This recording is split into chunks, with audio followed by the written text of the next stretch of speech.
क्या आप जानते हैं कार्टून नेटवर्क पर जो पावरपफ गर्ल्स दिखाई जाती थी वो 3 प्यारी बच्चियां जो उड़ती थी, लड़ती थी, वो असल में कभी बच्चियां थी नहीं। ये है असली जिंदगी की पावरपफ गर्ल्स और इनकी कहानी आपके रोंगटे खड़े कर देगी।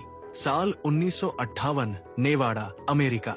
रेगिस्तान के बीचों बीच एक सीक्रेट मिलिट्री बेस जहां एक छिपा हुआ मिशन शुरू किया गया। ऑपरेशन ब्लॉसम लीड कर रहा था एक पागल वैज्ञानिक डॉक्टर क्लाइड पिकल। मिशन का मकसद था डीएनए मैनिपुलेशन से सुपर ह्यूमन हथियार बनाना। इसी एक्सपेरिमेंट से जन्म हुआ 3 जेनेटिकली इंजीनियर्ड लड़कियों का।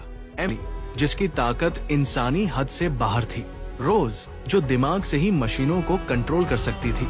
जून, जिसकी माइंड कंट्रोल की ताकत को कोई नहीं समझ पाया, पर इन्हें बच्चियां नहीं माना गया। ये थी बायोलॉजिकल वेपन्स। हर दिन नए एक्सपेरिमेंट्स, हर रात अंधेरे कमरे और हफ्तों तक दर्दनाक ट्रेनिंग। एमिली टूट चुकी थी, रोज चुप हो चुकी थी, लेकिन जून बस शांत थी। एक दिन जून ने पहली बार अपनी माइंड कंट्रोल ताकत का इस्तेमाल किया।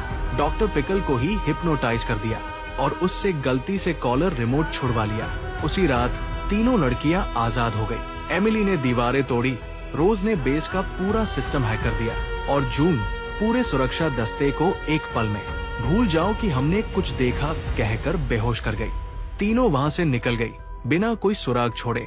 सरकार ने इस घटना को ब्लैकआउट कर दिया, रिकॉर्ड्स मिटा दिए गए, नेम्स डिलीट कर दिए गए। लेकिन 30 साल बाद जब कार्टून नेटवर्क पर पावरपफ गर्ल्स आई तो कई पुरानी फाइल्स में उसी मिशन ब्लॉसम के कीवर्ड्स मिलते हैं। और अब सवाल उठता है, क्या ये कार्टून सिर्फ शो था या सच को छिपाने का तरीका? और सबसे चौंकाने वाली बात, कुछ साल बाद प्रोजेक्ट स्कूबी के क्लासिफाइड नोट्स में एक लाइन पाई गई, subject June was last seen near operation Scooby's crash site. तो क्या ये दोनों मिशन जुड़े हुए थे? अब असली जांच शुरू होती है, लेकिन ये तो सिर्फ शुरुआत है। आगे क्या हुआ